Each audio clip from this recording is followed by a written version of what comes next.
Iran says it's ready for a ground war. Trump wants a say in who runs the country. And now there are new fears this war could spill over. Here are 3 things to know from day 6 of the war. 1.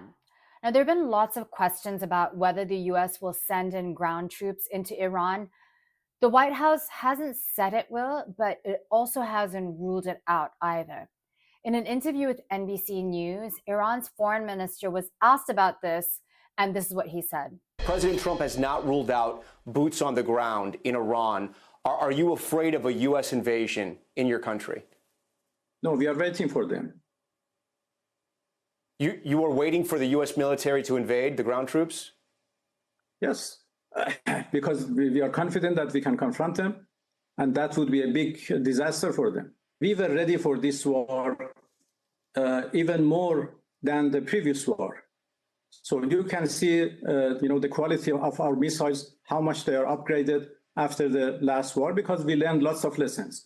And we are prepared for any other eventuality, even, a ground invasion. So our soldiers are prepared for any scenario. When I said that we are waiting for them, it didn't mean that we are waiting for continuation of the war. No, but we have prepared ourselves.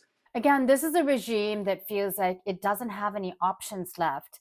These US-Israeli strikes began while nuclear negotiations were still on the table, so it's hard to see how talks will restart now. So you've got a regime fighting for its survival, and they're unlikely to back down first. 2. Donald Trump wants to be involved in choosing the next Iranian supreme leader.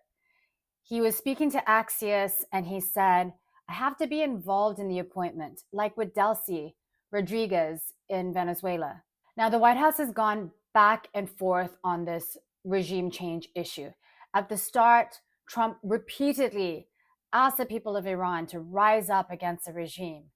Then members of his administration like Marco Rubio and Pete Hegseth toned down the messaging, saying, this wasn't a regime change war. But of course, if the people want to rise up, that's great. But now we're back to Trump saying he wants to have a say in who runs Iran, although it's not clear how that will happen. 3. US and Israel continue to strike targets in Iran and Lebanon in the case of Israel, and Iran continues to fire retaliatory strikes.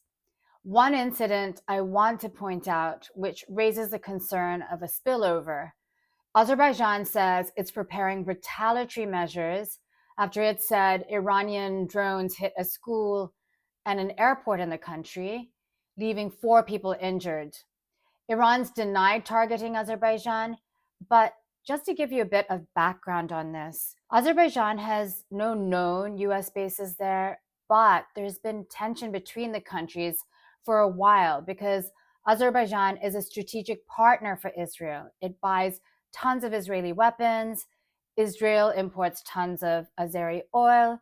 And Iran has long accused Azerbaijan of letting Mossad operate from its soil. That's it for now. The main question still exists. We still don't know what the exit strategy is for US and Israel.